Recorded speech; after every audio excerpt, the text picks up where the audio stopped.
Hey,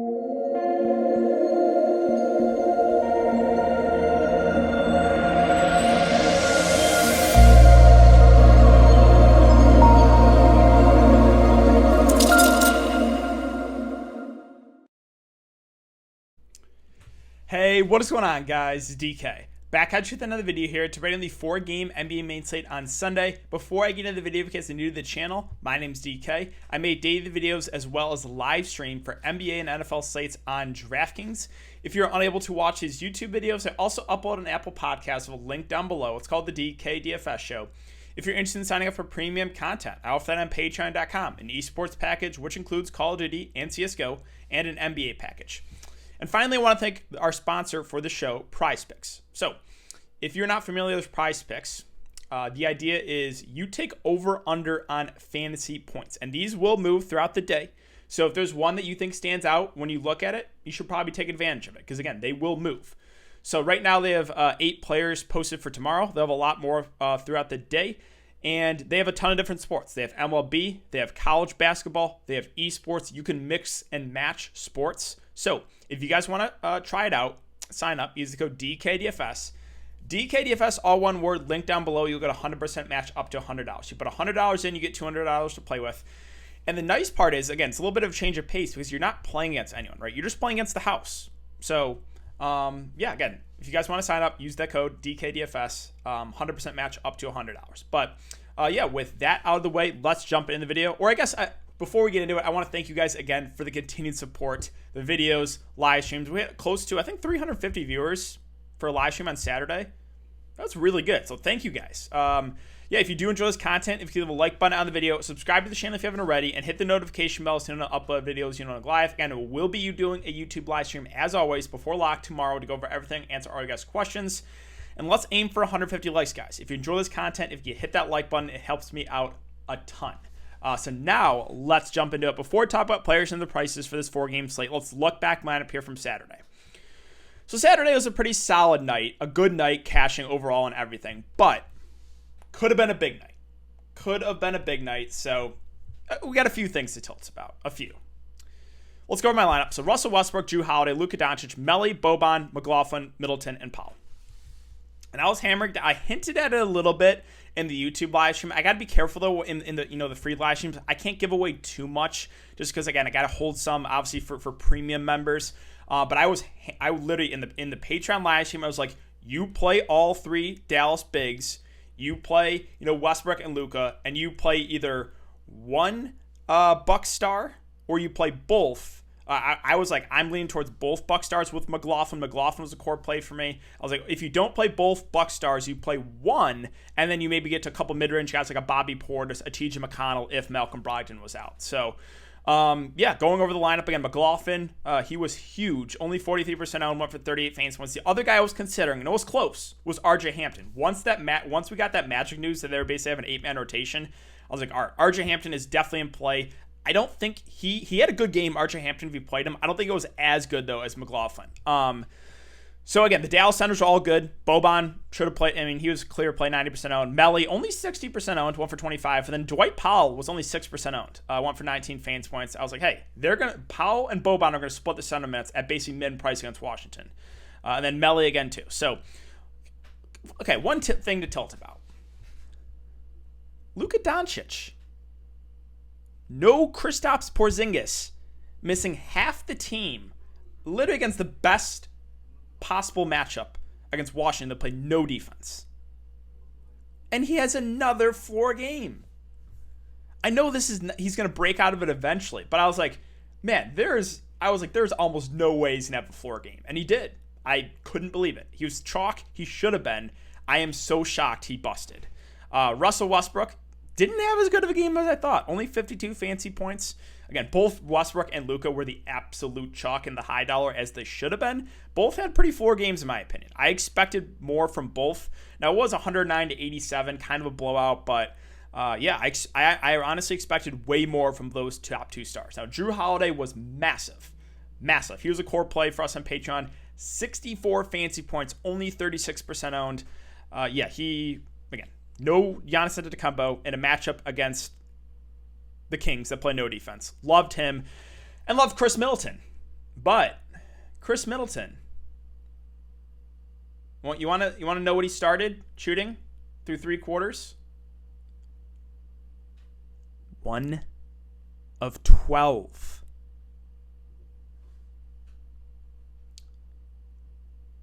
One of 12 start to the game for Chris Middleton. And he busts with no Giannis Antetokounmpo against the Sacramento Kings in a close game. They score 129 points and Middleton busts.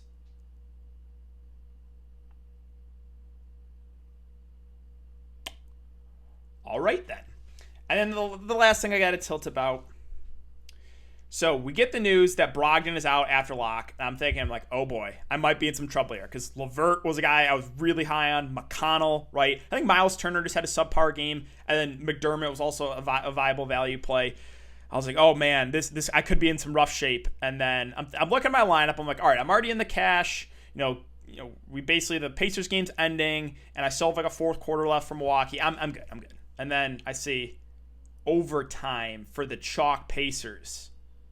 Like LeVert, McConnell, McDermott, all chalk in this tournament. So a lot of guys passed me with those Pacers.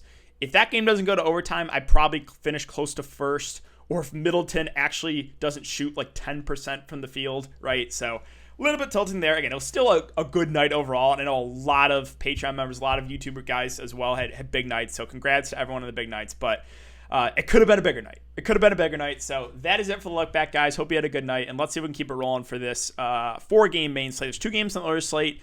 The Clippers-Lakers game, again, that's on the early slate, so we won't be talking about that one. Main slate talk, let's start off with Memphis and Philadelphia. So on the Memphis side, Jonas Valanciunas at 7.8K, viable for tournaments. Keep an eye on Embiid. It's a back-to-back. It was Embiid's first game back.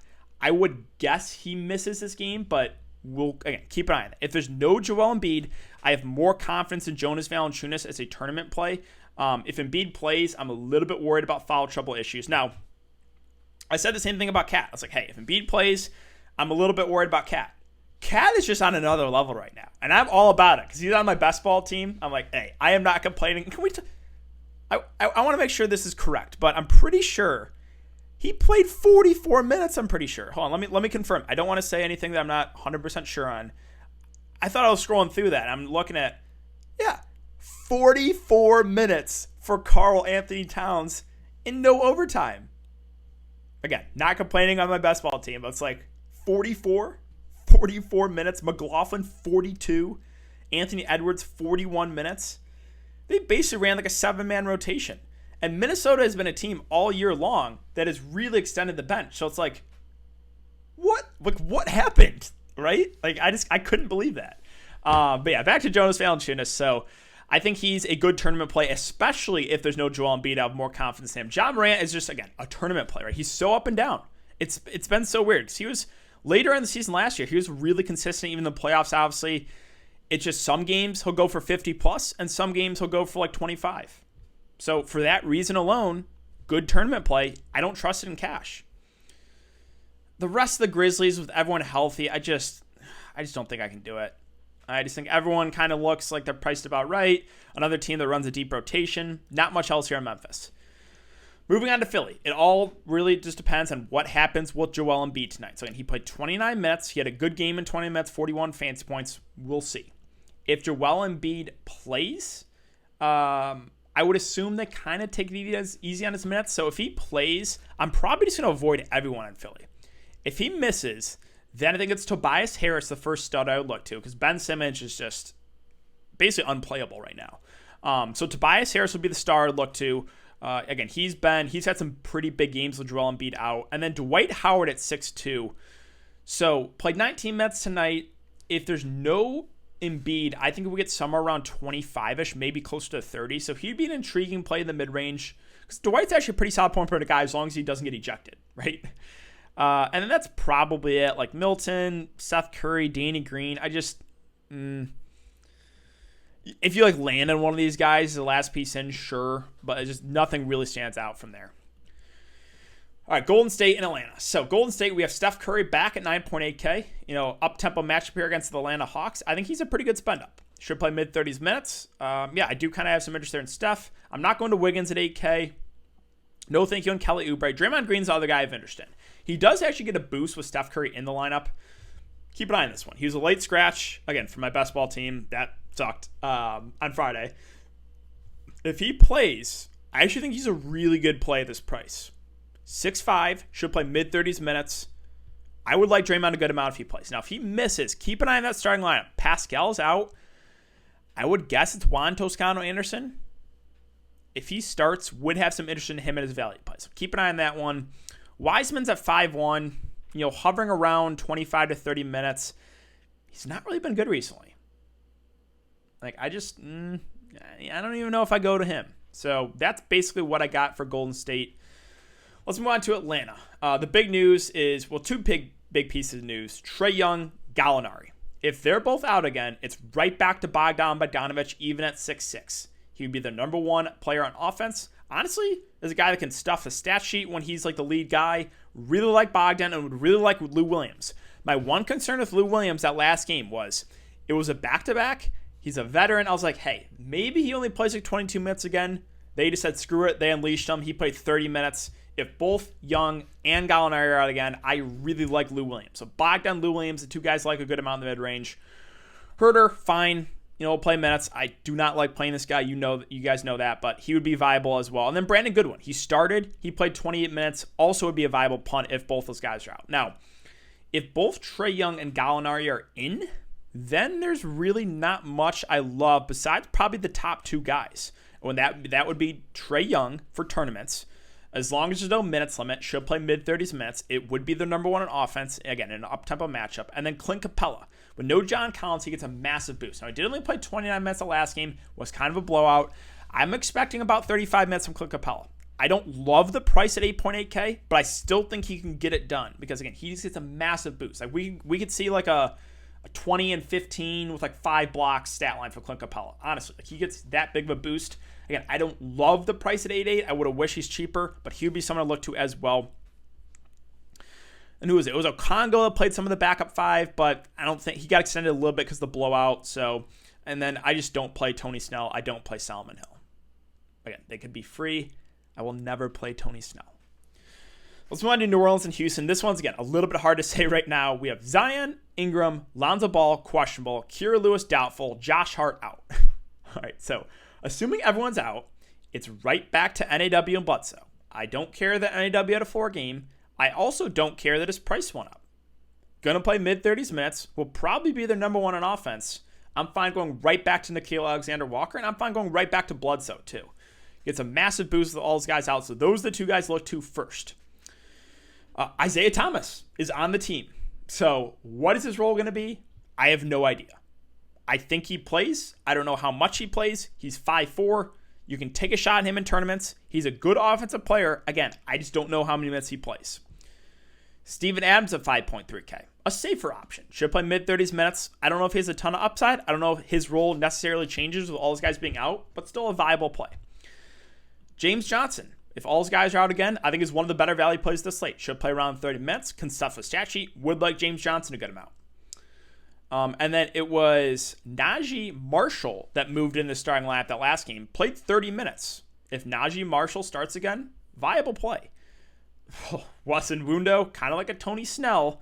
He's out there for cardio. But sure, if he starts, I guess you can play him. I don't like playing guys that are low usage, though. And then, yeah, guys like Hernan Gomez and Hayes were obviously a lot more viable, and Adams was out. With Adams in, not as excited about either of them. So that's really where I look to if all those guys are out. So it's hard to say if all these guys are in, right? Kyrlos, doubtful, I don't expect him to play. If they're all in, then it's just like, then probably like Zion if there's no limitation. Then we have to monitor if there's like limitations in these guys too. So it's really hard to say right now. Hopefully get some clarity on this. We'll talk about this more in the live stream tomorrow. On the Houston side, Christian Wood at 8.6, a viable spend up. I like this game as part of a game stack. Probably my favorite game to stack. Wood has been, not had insane upside since returning, but it's there, right? He's got the 50+ fans from upside. This should be played at a faster pace. It's also a revenge game. So I do have some interest in Wood. Kevin Porter Jr. with no John Wall, I think gets around 30-35 minutes. Also in play, even at 6.9K. The rest of the Rockets, Jason Tate, don't love the price. Olynyk, when he plays the 4, not as much. He'll play some of the backup 5, but just kind of seems priced out right. Daniel House at 4.6. He'll probably play about 30 minutes, but rely on scoring. Sterling Brown seems priced about right. Don't love it. DJ Augustine off the bench at 4K. I think it's around 20 minutes. I think he's someone you could look to because he's a guy that does, pretty solid point per minute guy. Avery Bradley saw some extra run. He played 28 minutes. Again, a little bit relying on the scoring. Because of the price, I guess he's viable. So that's really what I think for Houston. Finally, Orlando and Denver. And again, keep an eye on the questionable guys, right? So if they're all out, then I think they're only going to have 7 bodies. They're going to need one of those questionable guys to play because 1, 2, 3, 4, 5 NS, 6 Randall, 7 Hampton. Mo Bamba left the game due to illness. So they need one of those guys to play. If they're going to have like an 8-man rotation, then I think the first guy I look to, again, would be RJ Hampton. That's because of the price, right? I said since they're going to have 8-man rotation, he's probably going to play about 30 minutes. He played 31 minutes, went for 28 fantasy points. RJ would probably be the first guy in for me, assuming it's an 8-man rotation. And then, look to Okeke. Rookie, they're going to want to give him all the minutes he can handle. Viable play. Again, all these guys really viable. Wendell Carter Jr. played massive minutes at the center tonight. Played 34 minutes. If he's the only center on the roster, 100% in play. The concern is, maybe foul trouble against Jokic. And then Bacon and Ross are going to get all the shot attempts they want. So Orlando, a little bit hard to say right now. If it's basically an 8-man rotation, then yeah, basically everyone is in play, right? Ross, Bacon, they're going to shoot the ball a ton. Wendell Carter Jr., if he's the only center on the roster, should play all the minutes he can handle. Okeke, rookie, going to play big minutes. And then RJ Hampton due to the price. I don't play Chase and Randall. He's just not a good point per minute guy. Finally, Denver. Tricky one here because, like I said with Utah, I was just like, yes, Mike Conley is out. On a normal slate, I would like Mitchell.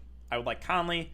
I would like Ingles and Clarkson a lot more. I was like, hey, first of all, there's all this value. Second, I have absolutely no confidence the Magic keep it close. And the Jazz just wiped the floor with them, right? So that's kind of how I feel about this game. Denver has been on fire. The Magic, probably the worst team in the league, and they're missing a ton of guys.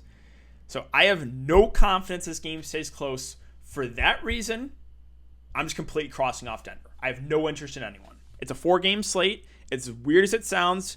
I have no interest in anyone in Denver. No interest. I'm completely avoiding them. Also, again, Jokic, since Aaron Gordon has been in their lineup, has taken a little bit of a hit usage-wise.